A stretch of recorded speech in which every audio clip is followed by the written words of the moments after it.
Well, brothers and sisters, I got a heavy one for you today. Welcome back to the Food for the Faithful channel with my Sunday message for your perusal.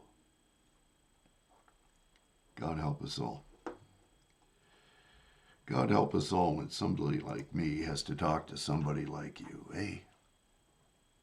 This is the Food for the Faithful channel, and I'm your reluctant prophet, Bill Reimer.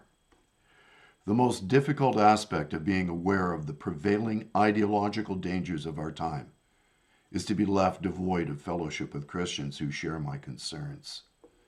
As a result of age and health issues, I wake often to meditate on what the Lord would have me to do, given so many others seem unaware or unwilling to take up their cross as this illiberal, authoritarian attack has now become the focus of even the legacy media.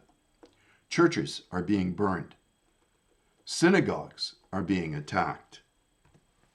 Jews and Christians have become targets of hatred and mischaracterization by our own government. So, I awake in the midnight watches to pray and intercede for the Almighty to deliver us from this wicked assault on our civil liberties, peace, order, and good government. Keeping watch on the midnight watches refers to the practice of meditating on the scriptures during the night watches. In biblical times, the night was divided into 3 or 4 watches, each lasting about 3 to 4 hours. Here are a few relevant scriptures referring to being God's watchmen.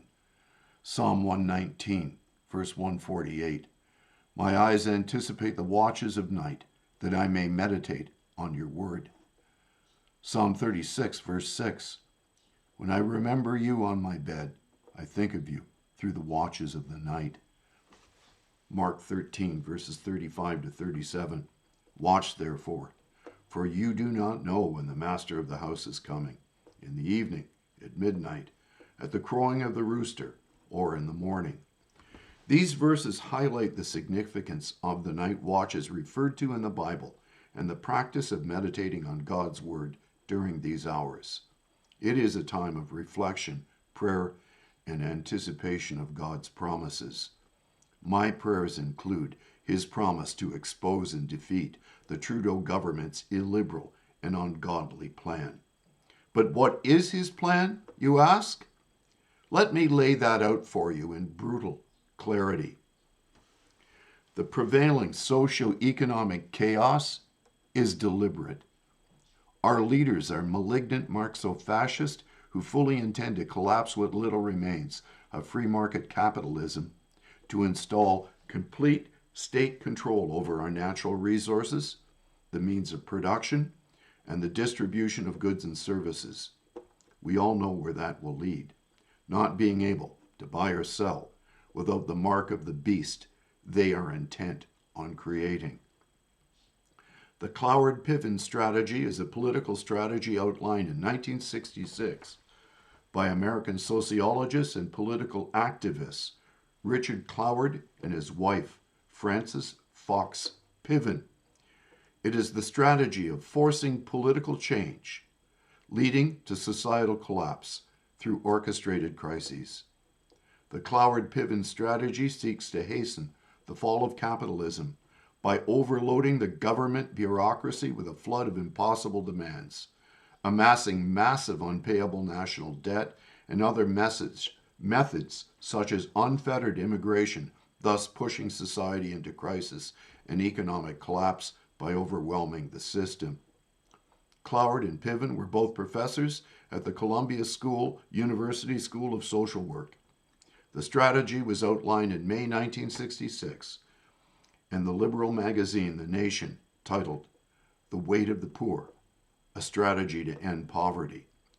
Cloward's and Piven's article is focused on forcing the Democratic Party, which in 1966 controlled the presidency and both houses of the United States Congress, to take federal action to help the poor.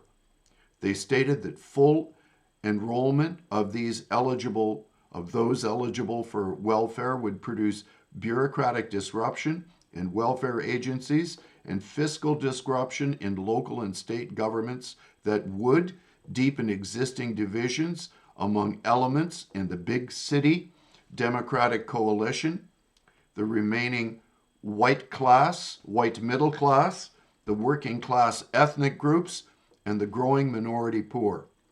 To avoid a further weakening of that historic coalition, a national democratic administration would be constrained to advance a federal solution to poverty that would override local welfare failures, local class and racial conflicts, and local revenue dilemmas. They further wrote, the ultimate objective of this strategy is to wipe out poverty by establishing a guaranteed annual income, which will be questioned by some, because the ideal of individual social and economic mobility has deep roots. Even activists seem reluctant to call for national programs to eliminate poverty by the outright redistribution of income. Michael Reich and Janice Andrews wrote that Cloward and Piven proposed to create a crisis in the current welfare system by exploiting the gap between welfare law and practice. That would ultimately bring about its collapse and replace it with a system of guaranteed annual income. They hope to accomplish this end by informing the poor of their rights to welfare assistance, encouraging them to apply for benefits, and, in effect, overloading an already overburdened bureaucracy. But how and through whom did these ideas infect Columbia University? According to my web search results, some of the professors from the Frankfurt School of Cultural Marxism who went to teach at Columbia were Max Horkheimer, Theodor Adorno, Herbert Marcuse, Walter Benjamin, Friedrich Pollock, Leo Lowenthal, and Erich Fromm. They moved to the United States in 1934 after the Nazis forced the closure of their original institute in Frankfurt, Germany. They were influential in developing critical theory, a philosophical and sociological movement that aimed to critique and emancipate modern society. That was my little conversation with Bing. All the sources provided below that. So you need to go to the blog to read the sources for yourself. So more about Cloward and Piven, and I also provide the source from that article. And I quote, these two 60s radicals were professors at Columbia University and likewise proponents of the Frankfurt School. They developed the Marxist strategy of overloading the system to precipitate a crisis that only the federal government could solve. Does this sound familiar, given the Chick-home virus lockdowns and the unchecked rioting that is ongoing in Democrat-run cities and states? Richard Cloward and his wife Frances Fox Piven wrote about collapsing the U.S. economy and how they plan to do it in an article they co-authored in the 1960s called Mobilizing the Poor, How It Could Be Done. Later, it was published in the left-wing magazine The Nation under the title The Way to the Poor, A Strategy to End Poverty. This strategy came to bear their namesake as the Cloward-Piven strategy. Cloward and Piven believed in change and social justice, inspired by the Watts riots of Los Angeles in 1965. They wrote and published their article, which outlined the best way to bring the kind of Saul Alinsky-type social change to America. In their estimation, it was to overwhelm the system and bring about the fall of capitalism by overloading the government bureaucracy with impossible demands and bring on economic collapse. Following its publication, liberal activists like Barack Obama were attracted to the so-called crisis strategy, or Cloward-Piven strategy as it came to be called, and were eager to put it into effect. Barack Obama was a direct descendant of these radical groups. He was and is a Marxist at heart, who did everything he could as president to undermine and destroy our constitutional republic. In one sense, Obama is the most, perhaps even the most, successful president in American history. He promised to fundamentally change America, and given what we see happening all around us today, it would be extremely difficult to argue that he has not done that. He was and is a community organizer in the mold of Saul Alinsky. That is exactly how he started his career. He was and is a proponent of undermining from within and exploiting crises to advance a political agenda, just as the Frankfurt School, Alinsky, Cloward, and Piven argued. OFA, Antifa, and BLM, these groups are the political heirs of the aforementioned radicals. They are not indigenous. They are well funded by left-wing billionaires and foreign governments, all of whom seek the destruction of America. And they are executing the plan. And Canada has always been downstream of the U.S. Whatever happens there first will inevitably happen here. The ostensibly non-violent community organizing arm of the Democrat National Committee during the Obama years was Organizing for America, which is suspiciously similar to a predecessor community activist organization called ACORN in membership and motivation. It has now morphed into Organizing for Action after Obama left office. Is there overlap between members of OFA and Antifa? Since 2017, OFA has subsequently been transformed into the umbrella activist organization that provided many of the street organizers who have planned and executed Antifa's non-spontaneous riots in American cities over the past month. Remember, I provide the link to this article so you can look at what the date of this article is. Antifa, or anti-fascist, is not a single organization per se. Rather, it is a loose network of groups and individuals who coordinate their anti-racist activism on an ad hoc basis in different areas, both within and outside the United States, obviously including Canada. Its political objectives align perfectly with the goals of the left wing of the Democrat Party and with Obama in particular.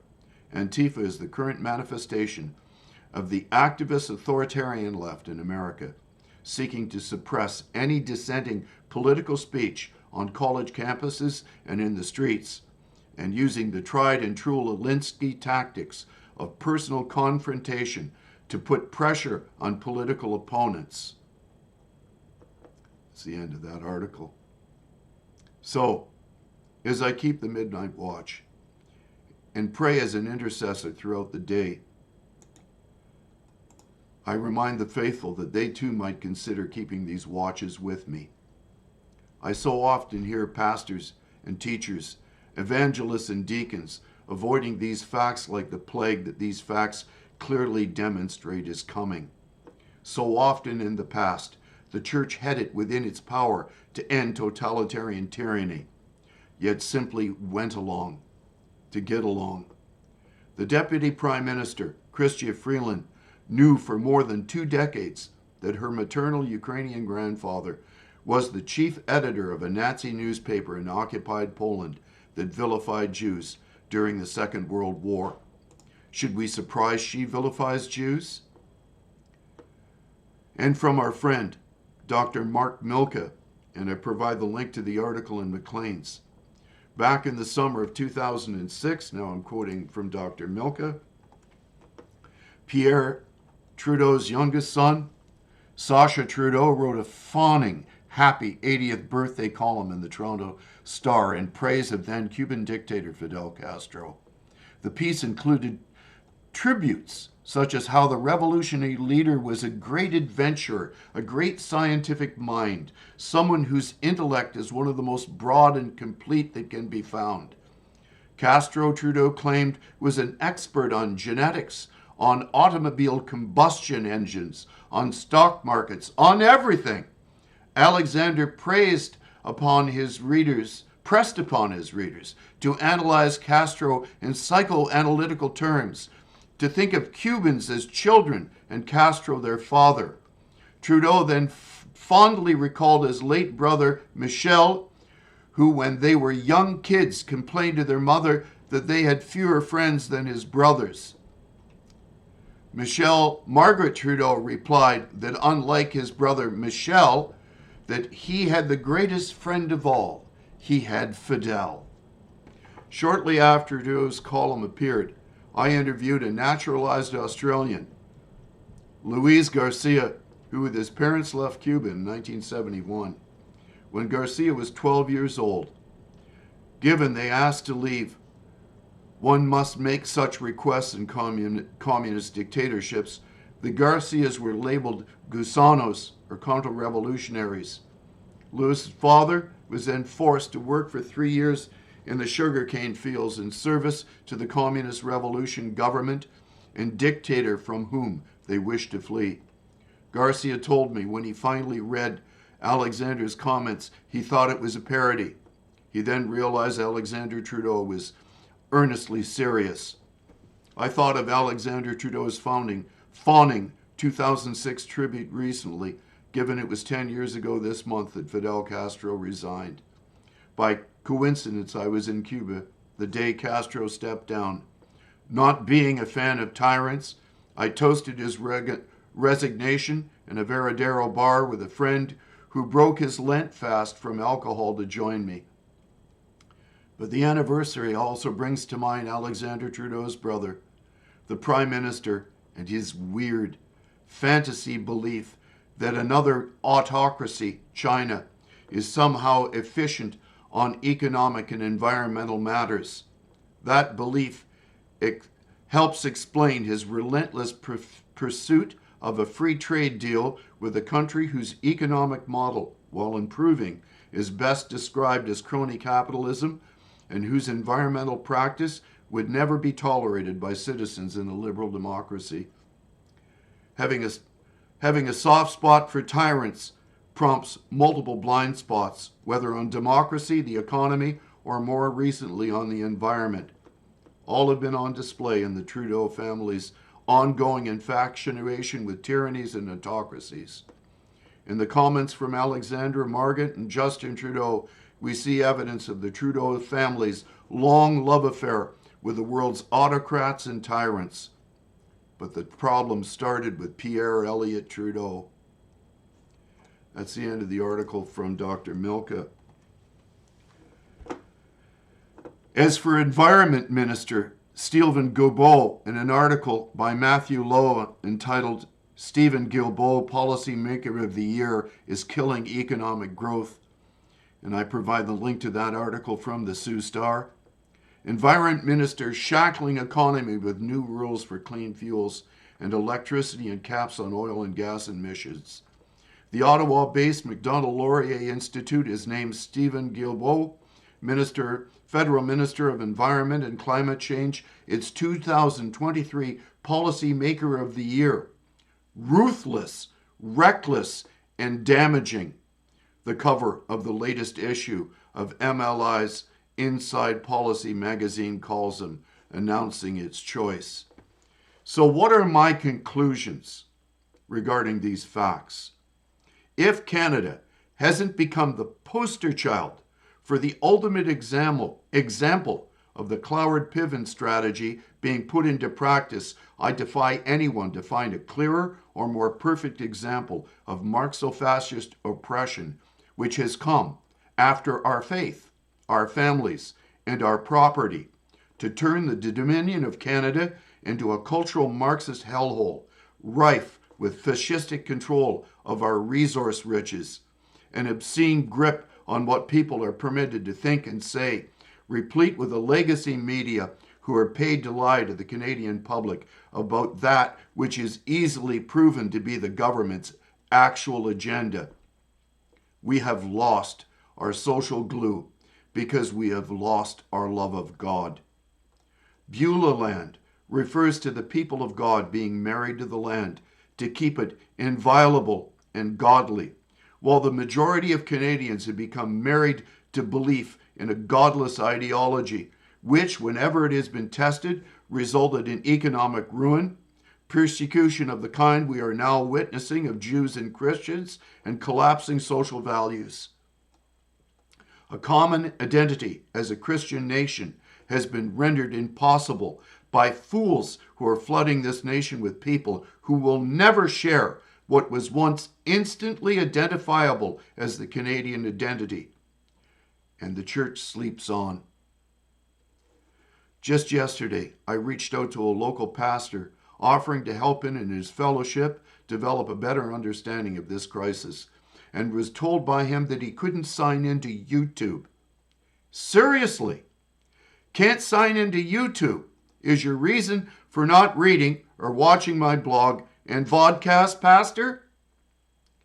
A not very believable excuse for not joining me in prayer on the night watches. I invite you to join me, and I also invite you to criticize what I've had to say. Prove to me that what I've said isn't true. What isn't the gospel truth? I invite you. I won't censor any of you. Come and debate with me. Please. God bless you and have a wonderful Sunday afternoon.